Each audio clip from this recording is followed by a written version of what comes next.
Get ready for an impromptu film history lesson as Robert Peters holds court at the table this week on Sittin' with the Sosk. Straight out of Edison High School with his Donny Osmond imitation, this cat knows how to spin a yarn. You want to talk about Sir Richard Attenborough? Okay. How about John Malkovich? Why not? Steven Soderbergh? We go there. Late night filming with a gangster in Hamburg? Absolutely. Just two lifers telling some tales around a campfire. Sittin' with the Sosk is coming to your ears right now, produced by Streamliner.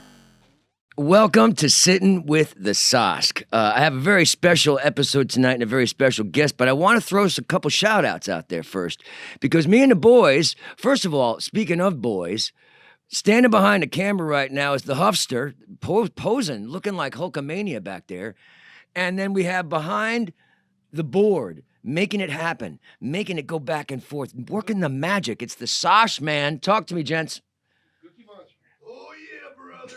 Wow. We have Hulk behind the board tonight. All three of us showed up at an event, was it this past week? Called by the Tulsa Film Collective. It was an echo film mixer. I didn't know what the hell that was going to be when I was walking in. I wasn't sure what, but they partnered with NYU, and they want to make some awareness of this area with NYU.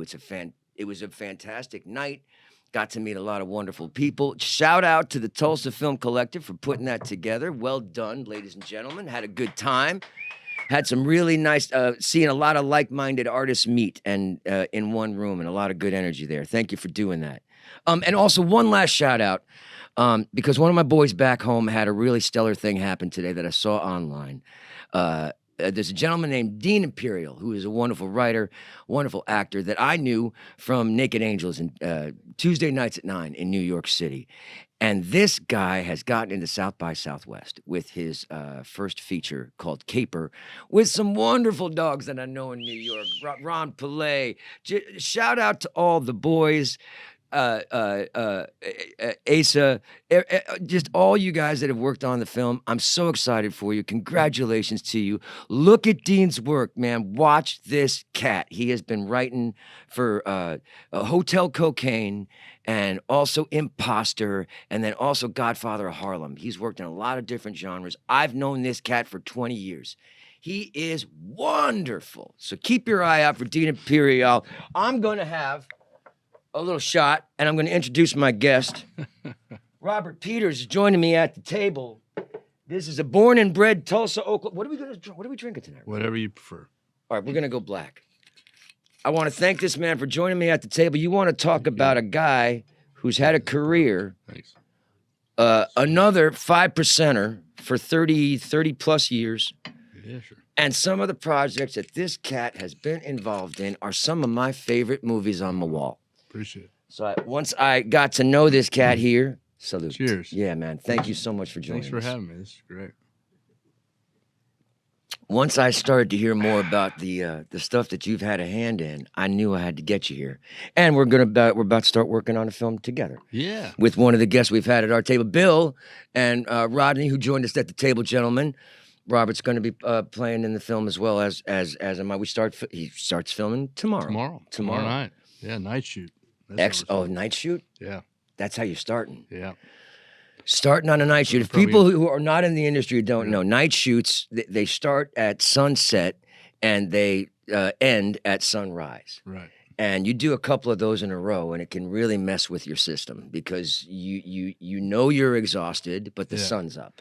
You got to train yourself to live that vampire life. Yeah. Sleep all day. I never can fall. I want to go to sleep, but I'm so wired. Yeah. One, from the energy we just dispelled the night before, and now the sun's up. Yeah, I don't know what to do with myself. Exactly. Thank you for joining me. So, Tulsa pleasure. native, born and bred here. Born and bred. Lived here till I was 18. Went to Edison High School. That's when I started acting. Was when I was in junior high school. What was the first play? Well, yeah, okay. I'm glad you asked me that. And I actually just did an interview with Channel 6 here, and they gave me a chance to give this shout out. So I had these great teachers when I was in junior high school. So there's one teacher, her name is Barbara Slagle, and she introduced me to Shakespeare. Shout out to Barbara Slagle. Slagle, Barbara Slagle, and she was just very passionate. But she was also, you probably couldn't get away with how emotional she was sometimes with students, because she would just tell you what was on her heart. And so she told me when she first, this when I'm in 7th grade, she says, "I think you've got an attitude. I really am not sure if I like you." That's what she said to me. Wow. And then she goes, "But," she goes, "I think," and we became very close Yeah. after this. But anyway, she goes, "But I know the other kids think you're funny, and I know that you do impersonations. So I'm going to do something I've never done before. I'm putting you in the 8th and 9th grade assembly."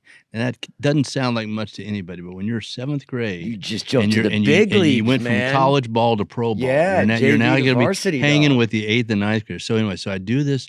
I'm playing a toy in Santa's workshop that Okay. does impersonations. And to hear this other friend of mine who's a year older than me, he was in 8th grade. He describes it like I was a Beatle almost. Which the only reason I say that is because it really was a game changer for me. So Yeah. I did an imitation of Donny Osmond Okay. singing "Puppy Love," Oh, which sounds wow. painful probably. Is But this when the Osmonds are full on? oh, this is when in the Donnie zeitgeist. was He's every the girl's bomb. dream. I mean, listen, you can say now he's bubblegummy or whatever you want to say. At that time, Yeah, man. he was the, and so I had these 8th and 9th grade girls coming up and talking to me that had never even given me the time of Oh day. my And all of a Lord. sudden my life was changed. I go, I'm an actor. I'm an actor. I might get some chicks. Yeah, I'm going to meet girls, and a career is born. make friends, and a career was born. And then throughout junior high and high school, we had another guy named Jack Henry who did these really kind of avant-garde plays that no other high schools did. So my sophomore year in high school, I did a play called The Playroom, which was about a group of kids who came from kind of bourgeois families who kidnap a girl. I mean, who does a high school? I mean, this is a very Wow. edgy play. Yeah. And I played the kind of leader of this gang, and but this guy really, and then probably the most profound experience for me, and might surprise you, but my senior year, I did the play Harvey. Remember the play Harvey? Yeah, sure. So Harvey, on the if anybody's seen the movie, it looks like this innocuous, wacky film about a guy that has a best friend who's a big white rabbit. Sure. And he walks around, but you got Jimmy, who gives it so well, much Jimmy empathy Stewart, yeah, and Jimmy heart. Stewart made it famous. And by the way, this is kind of a side note. The woman who plays the nurse is Peggy Helmerich, who is a very, very prominent Tulsan. Oh, really? She married Walt Helmerich, who's Really? she could Shout have out to Peg. she looked like Grace Kelly. She'd Oh, be wow. beautiful, but she chose to marry and live in Tulsa instead of being. Anyway, she's in the original Harvey. But when I did the play Harvey, I'm 16, 17 years old. Yeah. And he said, "Listen, man, you're not going deep enough on this. You need to ask yourself: is this guy insane? Is he an alcoholic? Does the rabbit really exist? Yeah, man. And his mom and his sister are real social climbers, and they want to commit him to a sanitarium. So when you look at it, it's really got a lot to say about life. some depth But and again, some that made darkness. me go, wow, there's really something to theater, to Yeah. movies. I mean, I can make a difference. Not just, I mean, the biggest thing was making people laugh Sure. and having fun and meeting girls. I went to a whole new level of saying, wow, I could really make a difference with something I'm involved in, Yeah. and be a part of a story that can really have an impact on Well, and people. also to have a little bit of the avant-garde thrown at you at that early when you're Oh, open to it. you know. absolutely. I came up through that. My Oh, first yeah. play in New York was at La Mama. Wow. And Yeah. we had just got done touring Yeah. an English adaptation of the Brothers Karamazov through Wow. Russia. Wow. So I went to the Moscow Theater of the Arts. Oh, I went my to God. Kemerov. I went to, St. Petersburg. How cool We were is there that? for 3 when Yeltsin was being overthrown. We were in Moscow, dude. It was a Wow. life-changing experience. Well, I want to give a shout out Ultimately, too thank to the people who, I mean, maybe your audience knows, but Naked Angels. When you told me you were involved in that, I think I told you that Yeah. had become friends with Matthew Broderick. Yeah, and so man. I had exposure to, but that theater, it just had a real, just genuine, like, we really want to make a difference. Really, Yeah. and the whole vibe, and Kenneth Lonergan, all these great people that were Dude, when I involved. was young, I Yeah. got to work on Kenny's plays. He'd Oh, bring that's them in awesome. and he'd Yeah. sample stuff in, and Yeah. he'd have me read like the This guy's lead. Academy Award, winning. Oh, and if yeah. you don't know who Kenny Yeah. Lonergan is, ladies and gentlemen, Yeah. boy, look at his stuff. His plays. This is our youth. If you are a young person of Yeah. anywhere from 17 to 30, If you don't know This Is Our Youth, God, look at that play. But I got to tell you one funny story, or I think it's funny, about Matthew Broderick. So Matthew Broderick and I ended up hanging out during the L.A.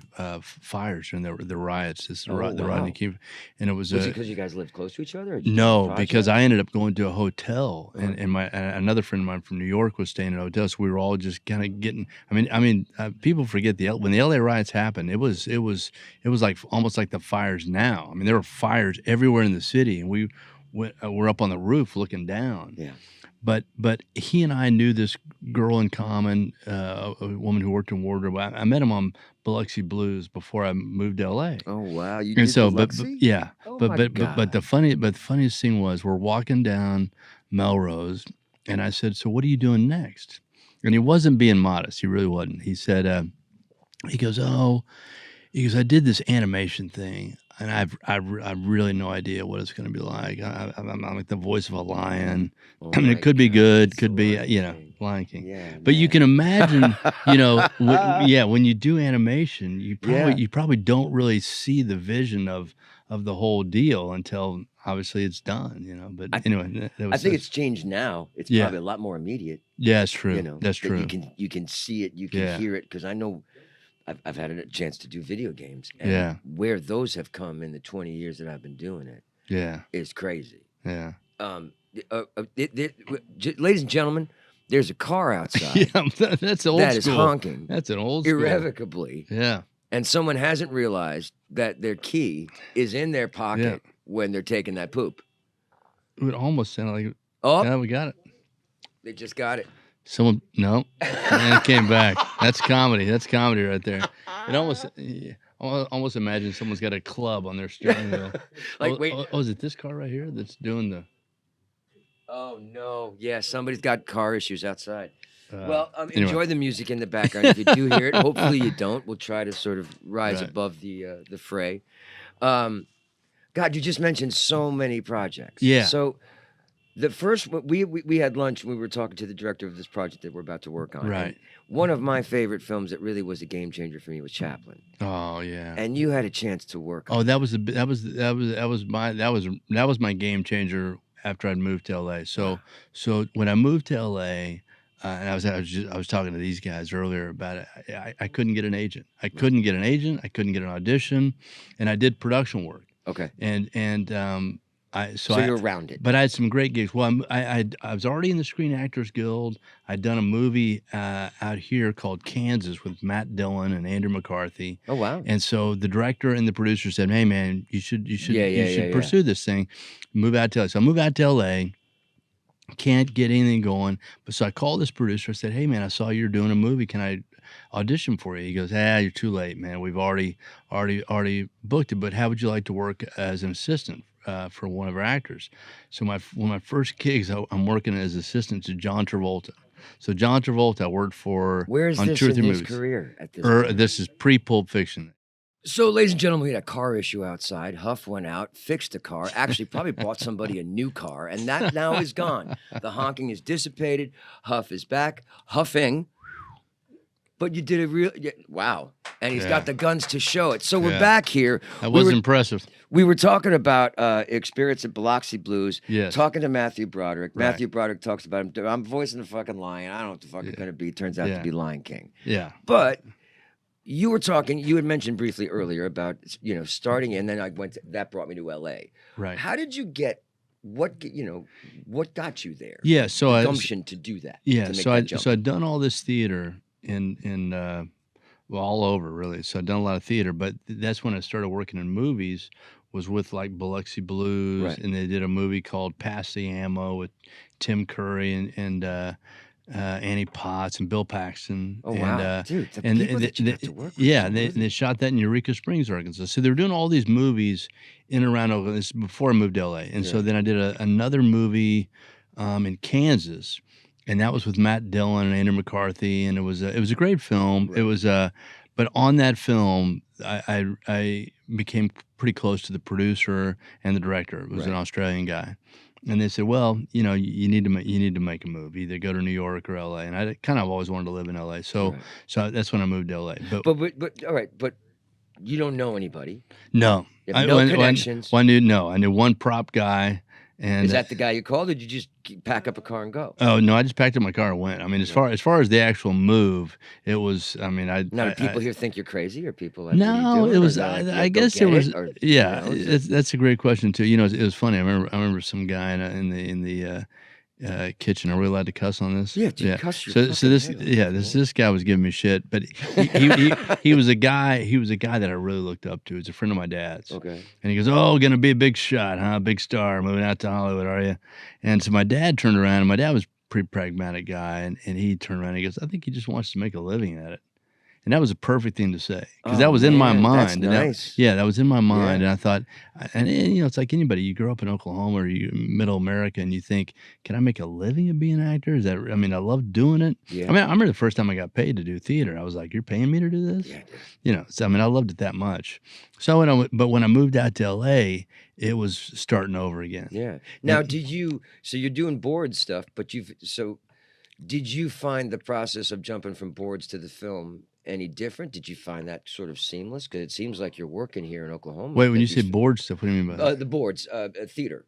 Okay. I've never heard that. Okay. Oh, really? Oh, wow. Yeah, Yeah. but It's always about being on the boards. on the boards. Please. No. I mean, I always knew that I wanted to work in film and TV. Okay, so that was the goal. And that's probably why I chose LA over New York. Yeah. You go to New York if you want to do the boards. Yep. So when I moved to LA, I went out there very confident. I mean, I was already in the Screen Actors Guild. Yeah. And I thought, and at that time, that was your. Look at me, LA. Yeah. Here I am, baby. But it was like brick wall. I mean, it was like I was starting over again. Yeah. So it took me 2 or 3 years, and then it was such a so when I first moved out there to pay my bills, I called the producer that I did the movie with in Kansas, and he said, "Hey, you're too late to audition, but how would you like to work as an assistant?"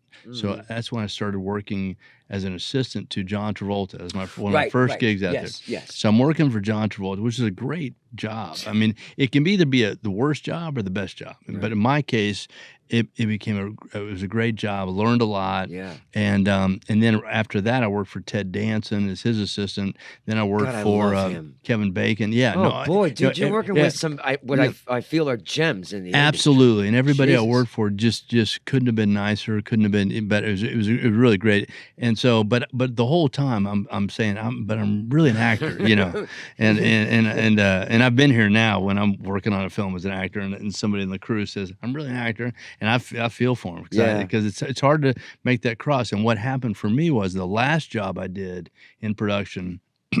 I was an assistant to a producer, and this guy was a big producer. He went on to produce Lord of the Rings, and so he's big. But he got my sense of humor. He liked me, and it was cool. But again, I'm saying, well, let me be in this movie. Let me act. But and they kept saying they were going to try to do something. So finally, I put myself on tape, and I gave it to the casting director. This guy was a New York cat. You probably know him. Remember Lou DiGiamo? Yeah, dude. Yeah. So Lou was a tough dude. Yeah. So Lou was casting it, and it made him laugh. It was a comedy, which was good. So it made him laugh. He showed it to the director. Showed it to the producer that I was working with. Then showed it to the director, and the director said, "Okay." So that was so the first movie I booked was a movie called Wilder Napalm. That Vince Gilligan, the guy that created Breaking Bad, that was his first movie that he wrote. Wow. And so it was with Dennis Quaid, Deborah Winger, and Arliss Howard, and a lot of other great character actors. Yeah, but I worked for 2 months in Florida. But I want to tell you this because you had mentioned when we had lunch how much you love Chaplin. Yeah. So the same week that I got that job, I had done what I call these pay-to-play things, which are you go in meet a casting director. You meet a casting director. Yeah, a lot of people think they're bullshit. Yeah. I mean, I can say my first big job this same week was from one of those. This casting director who I thought I sucked. Yeah. I thought I did my thing, whatever I did, and I just thought I was terrible. And 6 months later, BJ, she calls me and she goes, "I'm bringing you in for this movie, Chaplin." So after doing an audition that you thought sucked, 6 months later, someone just that's so great. I go into Chaplin. I've got my script, and I'm nervous. And there's who later became Lord Richard Attenborough. Yeah. I think at this point he was Sir Richard Attenborough. All these very very British group were at a hotel. I think is where they had the audition. And I go in, and he goes, He goes, well, how's your week going? He called everybody Deer Heart. He goes, how's your week going, Deer Heart? And I said, well, it's going great. I just booked my first movie down in Florida, blah, blah, blah. And he goes, I think your week just got a little better. It's a bad English accent. Yeah. But he goes, I didn't have to read. He just goes, you're in Chaplin. Welcome to Chaplin. I just walked in the. And I was like, holy mackerel. God, so then the day, and he treated everybody. I think you were asking about what it was like. He treated everybody like you were the star. So I go in the day, and he loved this because he was an actor. Yeah. So I go in the first day, and he goes, "Dear Hal, do you have any questions?" And he's sitting with me, and we're just hanging. I'm thinking, and I said, "Well, I'd love to ask you some questions about The Great Escape, which is one of my favorite films." Oh, man. So he starts telling me stories about McQueen and James Garner. James Garner's in Oklahoma, and by the way, one of my heroes. He goes, "Oh, Jimmy," and he talked about everybody. Anyway, this guy couldn't. Oh, and then this, I got to tell you this, because this is what every actor dreams of when you get the treatment from both sides. So I'm now doing this movie in Florida, which it's a big movie too. So I'm excited. So wouldn't you know, Chaplin only had one day on, but then they decided to add another day. So I'm down in Florida, and I'm going, I'm not gonna be able to do. I'm gonna get cut from this thing. So the AD goes, we're gonna let you go, and so I fly back to LA.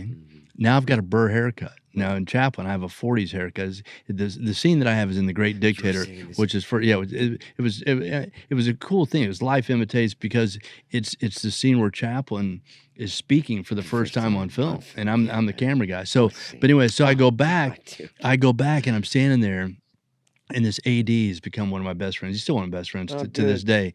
But he and the line producer were coming at me, and they said, and the line producer was kind of a jerk, and he goes, "Hey man, if you think we're paying for your plane ticket from Florida back here, forget it."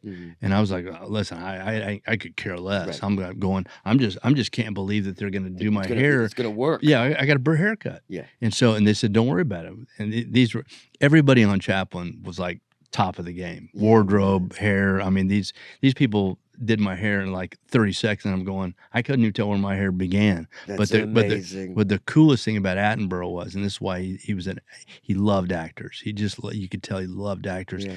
So this line producer's, coming at me. Attenborough walks up and he goes, "Oh yes, we are." He goes, "We're paying for everything." He was such a classic guy. Such a great feeling. Yeah, isn't that cool?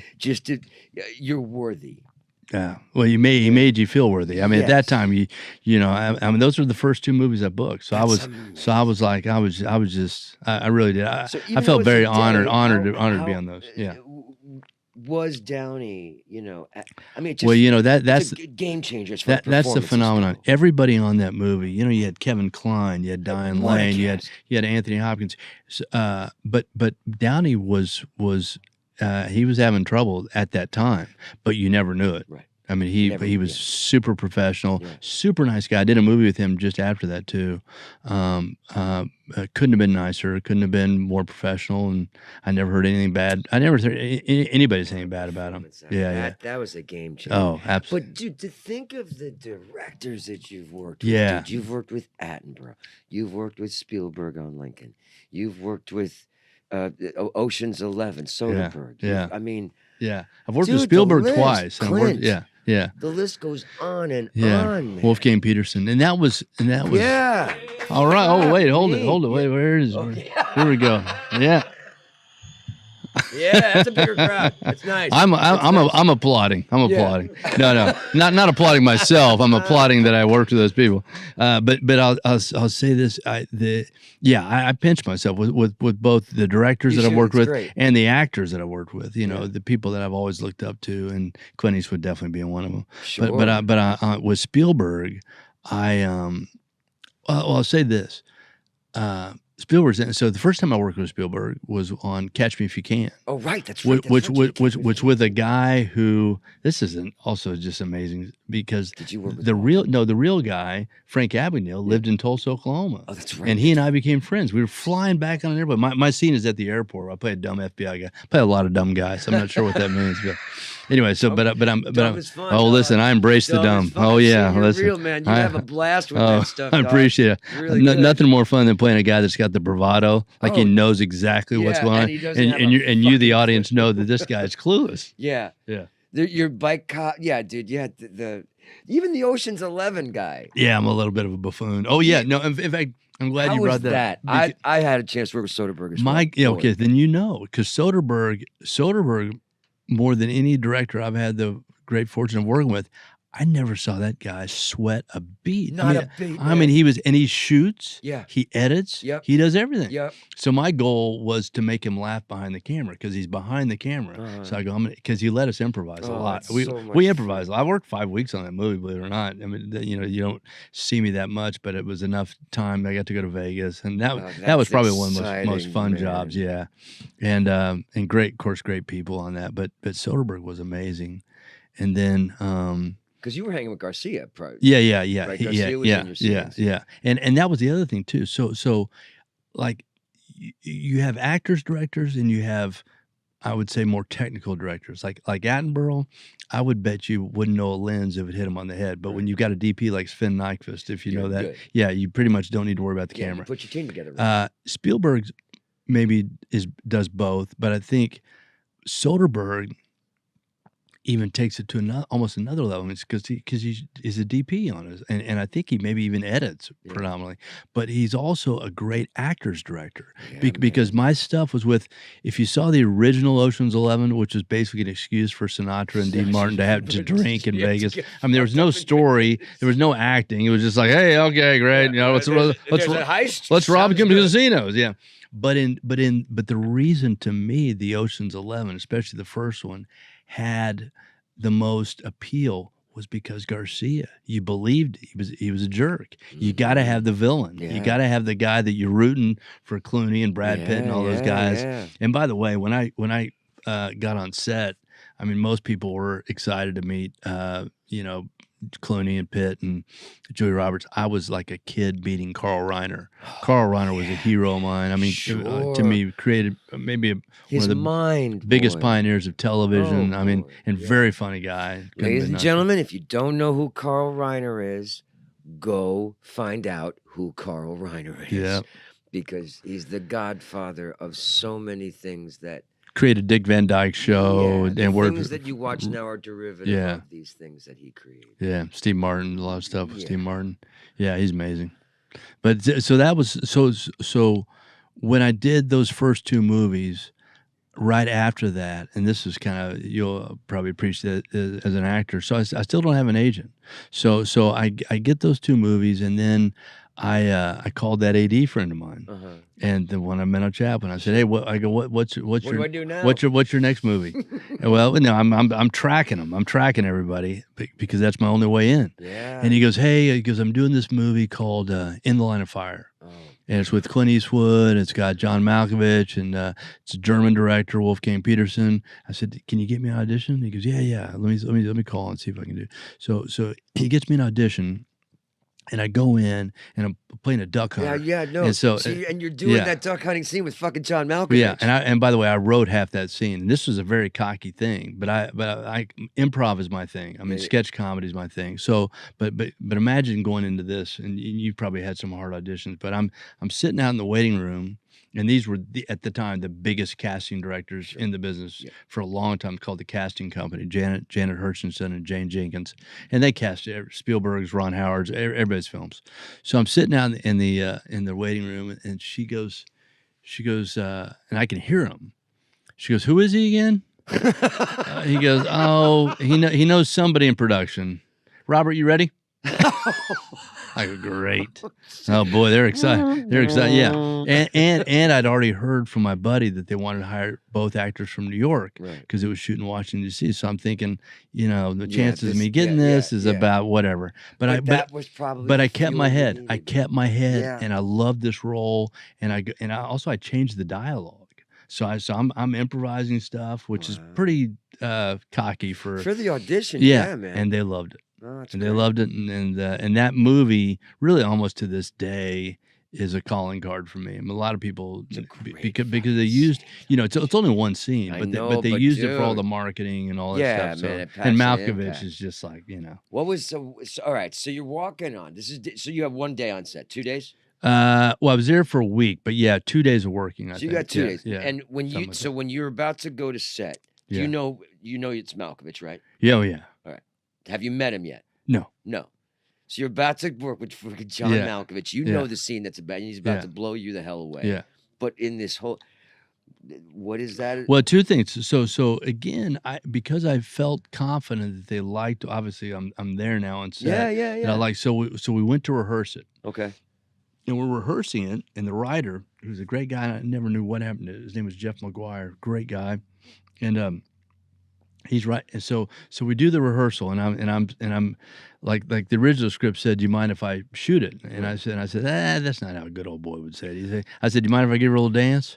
And so anyway, dude, so a few little yeah, things. man, So authentic. So Malkovich is there, Wolfgang's there, but the writer's there. So the writer's behind me. So I'm equally making sure I don't offend the writer, but also but to your point, I'm hoping Malkovich is going to be liking what I'm doing too. Yeah. But we do the scene.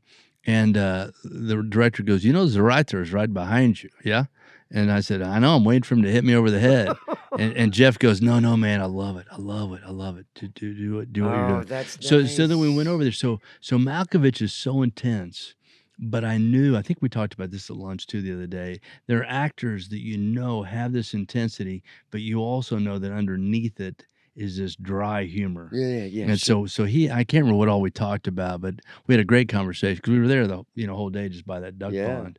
And the one thing that he told me, which was, I asked him, I said, what movies had the biggest impact on you, on your life? He goes, oh, hands down, The Killing Fields. Right. He goes, it changed my life. Wow. And so after that, one of the last trips I went to Thailand, I went to Cambodia, and I went to The Killing Fields. And to go to The Killing Fields in Cambodia and Phnom Penh is like going to Auschwitz. Yeah. I mean, you are reminded of it's just overwhelming. You can't imagine it. And that's 1975 to 1980. Wow. The Pol Pot was doing basically what Hitler was doing. Wow. I Yeah. never. Yeah. Thailand is a place that really I've Yeah. heard nothing. That's but, I want to make a movie there. Oh yeah. I want to shoot it partly in Oklahoma and partly in Thailand. Oh wow. Yeah. Are you writing something? Yeah, I've written it. We'll see. Yeah. I'm all Well, talk. I got I'm the all sandbox. I'm Give all me your talk 10 right now. pages. Yeah. I'll have everybody. I might read it do up it. there. Might do that. We'll see. Yeah. That's what I love about it. Yeah. Those moments where you don't. I with Reservation Dogs, when I got it, I'm getting my chance to work with Hard Joe. I'm so excited to be on the show. Yeah. I'm a huge fan. Oh. And because my character mentions, or Shakespeare gets thrown around in the scene. Right. So there's a scene where he's talking with the chief. Yeah. And there's nobody in the bathroom. And then suddenly Right. you toilet flush. Yeah. And there's a scene where I walk out, wash my hands, and leave. Wow. That's what's in the script. Right. Now I knew, because of the way his mind thinks, if this random donut guy, he might know Shakespeare. Yeah. Maybe he was a grad student. Yeah. So I went through about 4 or 5 different ones, and I pulled out 4 lines that I thought would be centralized just for, Bear. Right. And it would, ruminate on him on the next lines that he's going to say. Yeah. I did 3 of those. So I'm sitting in the John, and I'm like, okay, I have this idea. I think they're going to like it, but there's no lines. Right. So I do the one quiet, and I'm sitting in the John. I'm like, I'm going to go. I'm going to let it go and see what happens. And I say the lines. Chief cracks up. I come out into the rest of the lobby of where we're shooting, and everybody's laughing. And Harjo comes up to me and he's like, nailed it. Well, we were going to ask you if you knew any Shakespeare.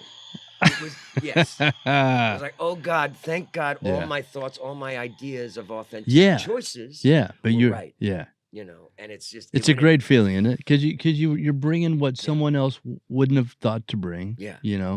And it's that part of the process for me as an actor is so important when the collaborators, whether it be the writer or the director, allow you to bring something to the process they hadn't envisioned. But you're a writer too, right? I mess. Yeah. I mess with it, but I'd prefer to just take the writer's good work. Yeah. Because I've had so many like Lonergan go through my creative process in 35 I've had. Wow. That I'm expecting a lot. Yeah. So I find myself always going back and that's not good enough or that's not good enough. But one of these days, I get on an edit. I like editing. Oh, really? I've been getting on editing. I shot Man. something recently. I shot my own film for the first time, and I edited it Well, myself. to me, if you can, to me, that's what makes It's an Soderbergh. editor's medium. Yeah, Soderbergh started as an editor. Yeah, Yeah. I think that's, man, that's great if you can edit. Would you? When I worked with him too, it was like What it's would those you work with things. him on? It's funny in my head. I was like, what the hell was it? I should know my own stuff. It was Clive Owen, and it was early. It was like late 1800s hospitals in New York. I'm forgetting the name of the damn show. Oh yeah. But I had a week. It was the same kind of thing. Oh, it's Two awesome. instances. Yeah. It's me and another guy. We're paired up, and we have a scene. Yeah. Same kind of thing. Yeah. We're shooting it over 2 days. They've transformed the South Street Seaport. Wow, that's cool. 25 horse and buggies. There's Yeah. 5,000 freaking extras. They've changed Yeah. the face of a boat. It looks like that. Wow. And we do our scene, and I had not as many lines, and then there was someone who had to open up a safe and had more of a central dialogue. I was just more, ancillary to the scene. And this cat went up on his lines. He's got to do it like, this is something, if you have a physicality in your piece, if you're going to do an actor, practice it, do some sense of physicality. Because this guy, all he had to do was lean down, open a safe, open a handle, and bring something up. And he couldn't. And Soderbergh just kept, it's okay, let's just do it again. We'll just do it again. Never raised his voice. Yeah. But there was something about let's just do it again. Yeah. You could see the flop sweat happening on this guy because he Yeah. was overweight. Yeah. Oh my God, I felt for this son of a bitch so bad. Oh. But you never would have known it. He's so solid. I mean, I remember because Andy Garcia felt kind of insecure about trying to. He had this, and he goes, I don't, and I do this all the time. I would second guess anything, but he goes, I don't think. And Soderbergh goes, no, you got it. You got it. But it said it in such a way it wasn't dismissive. Sure. It wasn't coddling either. But it was just direct. It was just right. It was just a confident director saying, "You got it. You nailed it. You did it." And I know we're gonna have to wrap it up at some point. But what we've been doing is something called Tales from the Take. So one film, one take, one scene, whatever, a take that you saw something happen, you did something that you took with you and put in your pocket that serves you well throughout. I'm sure you got tons of them. I do. I mean, but give me a good one that comes to mind. I'm gonna say, because especially since I want to continue to make films of my own. So the last feature that I directed was in Germany, and the film was entirely improvised, like 100%, no script at any time. Well, and it was a musical film. I could tell you a billion stories, but here's the scene that's and I just had a conversation with my lead actress who I hadn't talked to in a while. So I don't know how you got over there, but good. I shot a feature film in 8 days in 3 countries, and with no budget, no crew, no script. Hot damn. So and I sold it. So smell you, Nancy Drew. Yeah. So we're at the hotel. Where's the applause button on that one? Yeah, I think we're gonna move to makers for that. Go, please. Continue your story. So this is a true story. That so my lead actress is a stunning German actress, and she couldn't have been better in terms of just because we're just running and gunning, and she just had a great attitude about it, and just very went with everything, and also. She didn't have a big background in improvisation, but she could.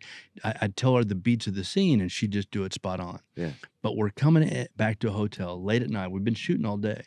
We've only got a week to shoot this whole film. Okay. Come back. This guy walks out of a hotel room.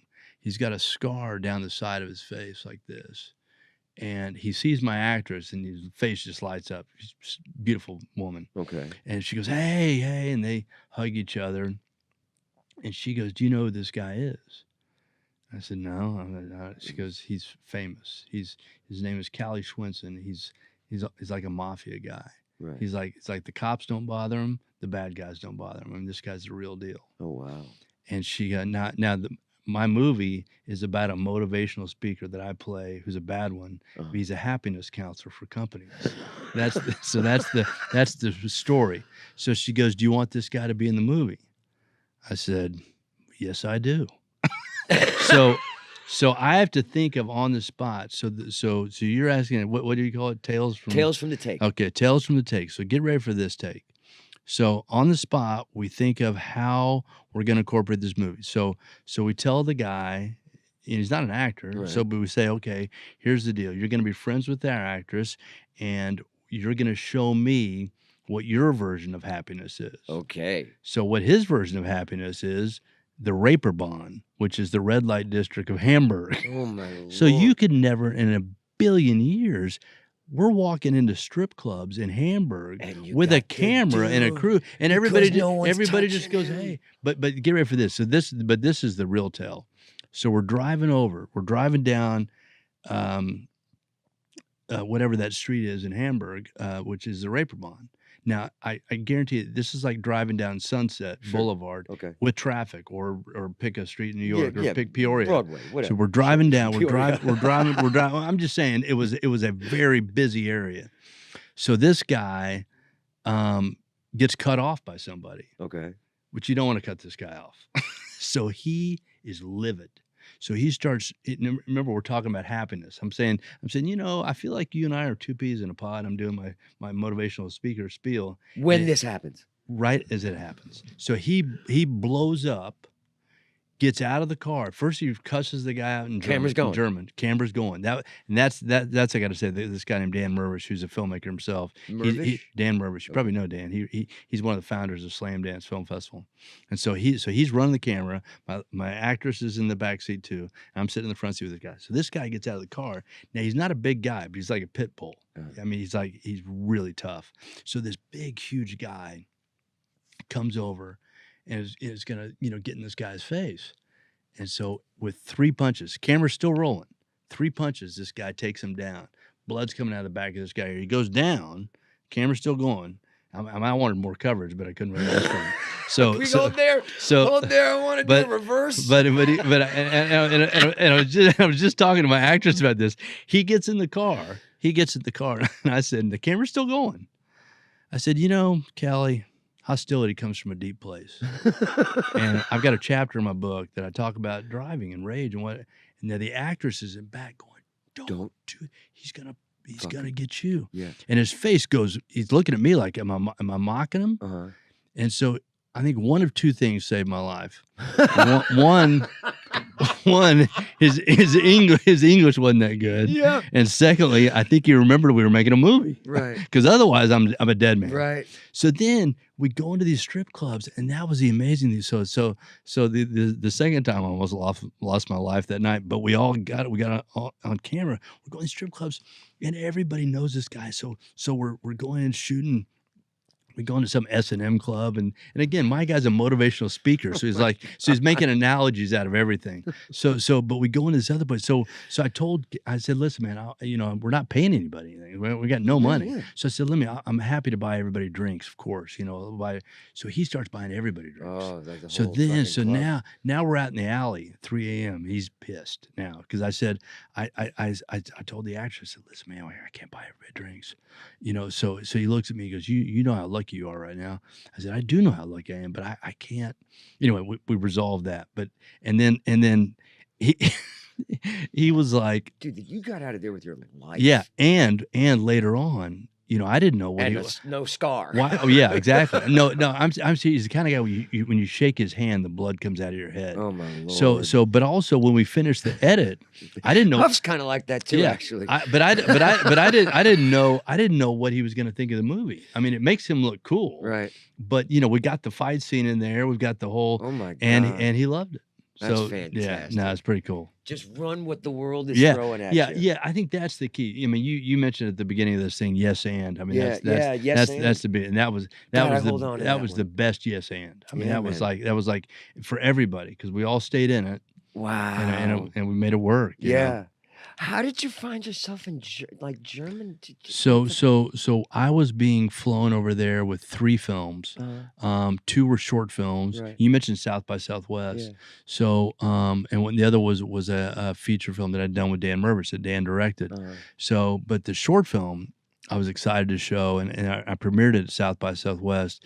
I I produced it and starred in it with John Stamos. Oh wow, And that's fun. yeah, it was How about. did you know John? I knew him through. I worked on another film, and the writer was a friend of mine and knew him, and so.